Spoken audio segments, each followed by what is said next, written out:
everyone, welcome to Bosco Campus Vision. I am Lakshmi V.S., Assistant Professor, Department of Commerce, Don Bosco College, Kottayam. This is the 8th lecture on marginal costing, which is the first module in Strategic Cost and Management Accounting for Semester 3 MCOM students under Kerala University. In previous lecture, we were discussing about one decisional area in marginal costing, and that is alternative course of action. And in this lecture, we are going to study another decisional area in marginal costing, and that is own or lease. Okay, let us have a look at the introduction of own or lease. നമ്മൾ make or buy decision പഠിച്ചിരുന്നു. It is A strategic choice of making a decision between two alternatives, that is whether we had to make a particular component part or product or whether we had to buy it from outside. Okay, അങ്ങനെ ഒരു തീരുമാനം എടുക്കുന്നതാണ് make or buy decision. ആ ഒരു same case പോലെ തന്നെയാണ് on or lease decision. Okay, lease or buy decision involves applying capital budgeting principles to determine if leasing an asset is a better option than buying it. That means we had to choose between own or lease an asset. That means നമുക്ക് ഒരു particular asset ലീസിന് എടുക്കണോ? Lease എന്താണെന്ന് അറിയാമല്ലോ, lease എഗ്രിമെൻറ്റും എല്ലാ കാര്യങ്ങളും നമ്മൾ പഠിച്ചിട്ടുള്ളതാണ്. ലീസിന് എടുക്കണോ or whether we had to own it. Own ചെയ്യണമെങ്കിൽ നമ്മൾ എന്ത് ചെയ്യണം? ബൈ ചെയ്യണം. ദാറ്റ്സ് വൈ ഈ ഇൻട്രൊഡക്ഷൻ പാർട്ടിൽ ലീസ് ഓർ ബൈ ഡിസിഷൻ എന്ന് മെൻഷൻ ചെയ്തിരിക്കുന്നത്. Okay, lease or buy decision involves and the decision involves what? Applying capital budgeting principles. Okay, we applies capital budgeting principles to determine if leasing an asset is a better option than buying it. അതായത് അതായത് നമ്മൾ വാങ്ങുന്നതിനെക്കാട്ടിലും ലീസിന് എടുക്കുന്നതാണോ നല്ലത്? Whether we had to take an equipment on lease or whether we had to buy it. Okay.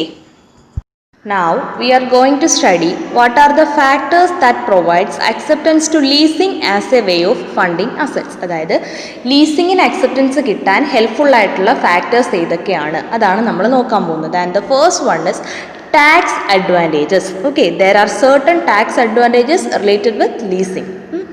And next one, legal costs and documentation are kept to minimum. അതായത് legal കോസ്റ്റും documentation procedures ഒക്കെ എന്താണ്? Minimum ആണ് ലീസിങ്ങിൽ. And the lessee company select the assets, the leasing company purchase it. The lessee uses the asset and pays rent. അതായത് lessee company ഏത് അസറ്റാണ് വേണ്ടുന്നതെന്ന് സെലക്ട് ചെയ്യും.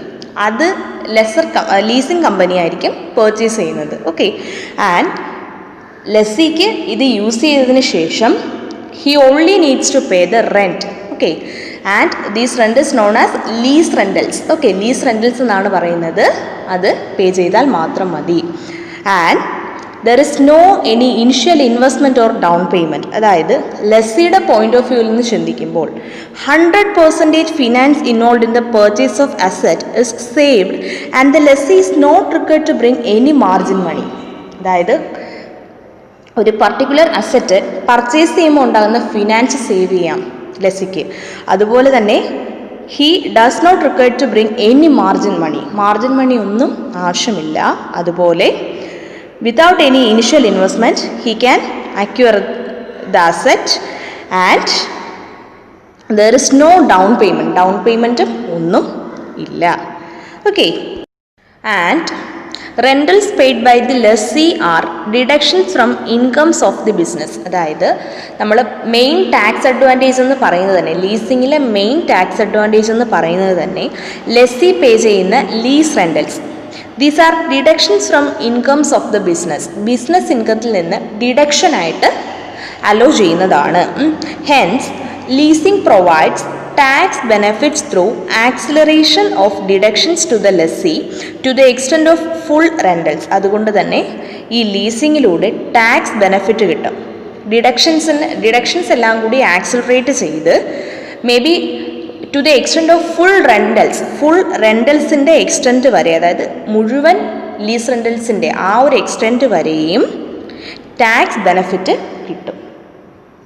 Okay, and rentals paid out of cash generated from the use of the asset acquired on lease. അതായത്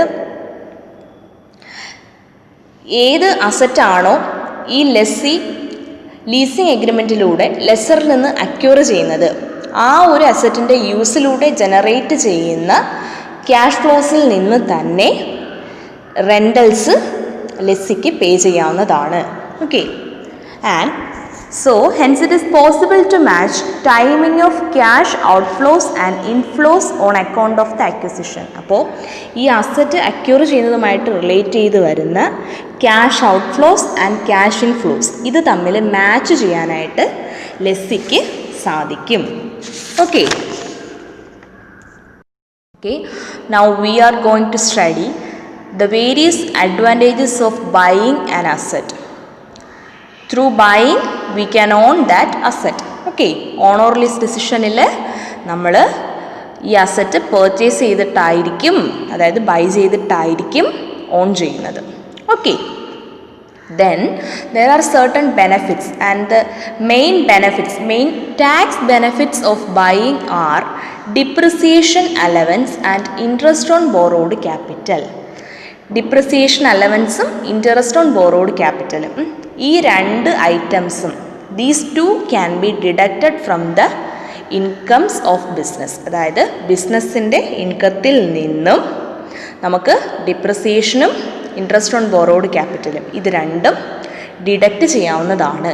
okay, and purchasing will be better than leasing for those assets whose value is likely to appreciate over a period of time. Over a period of time, assetsന്റെ value increase ചെയ്യുകയാണ്. That is the value of asset is അപ്രീസിയേഷനാണ് സംഭവിക്കുന്നത് എന്നുണ്ടെങ്കിൽ for that kinds of assets purchasing will be more apt than leasing. ലീസിങ്ങിനേക്കാളും purchasing ആയിരിക്കും കൂടുതൽ apt ആയിട്ടുള്ളത്.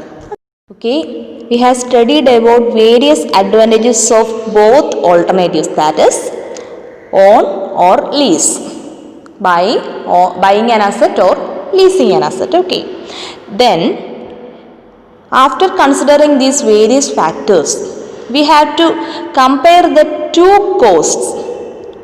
Okay, costs of these two alternatives.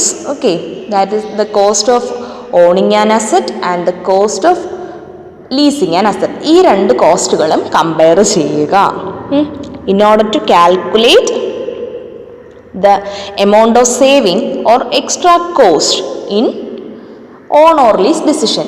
അപ്പോൾ ഈ രണ്ട് കോസ്റ്റും നമ്മൾ കമ്പയർ ചെയ്യുമ്പോൾ രണ്ട് ഓൾട്ടർനേറ്റീവ്, അതായത് ഓണിങ് ആൻ അസറ്റ് അതിൻ്റെ ടോട്ടൽ കോസ്റ്റും ലീസിങ് ആൻ അസറ്റ് അതിൻ്റെ ടോട്ടൽ കോസ്റ്റും കമ്പയർ ചെയ്യുക. കമ്പയർ ചെയ്യുമ്പോൾ we will get the amount of saving or extra cost involved in each alternative. അതായത് ഓരോ ഓൾട്ടർനേറ്റീവിലും നമ്മൾക്കുണ്ടാകുന്ന എമൗണ്ട് ഓഫ് സേവിങ്ങും എക്സ്ട്രാ കോസ്റ്റും ഇത് രണ്ടും ഐഡൻറ്റിഫൈ ചെയ്യാൻ പറ്റും. And we should take decision in favour of that alternative which gives high profit and which has only minimum cost. ഇങ്ങനെ കമ്പയർ ചെയ്തതിന് ശേഷം ഏത് ഓൾട്ടർനേറ്റീവിനാണോ മിനിമം കോസ്റ്റ് ഉള്ളത് and which gives higher profit അങ്ങനെയുള്ള ഓൾട്ടർനേറ്റീവ് ചൂസ് ചെയ്യണം. Okay, these are the theoretical aspects related to own or lease decision which is A very important decisional area in marginal costing. We will continue with a problem related to own or lease decision in the next lecture. Thank you.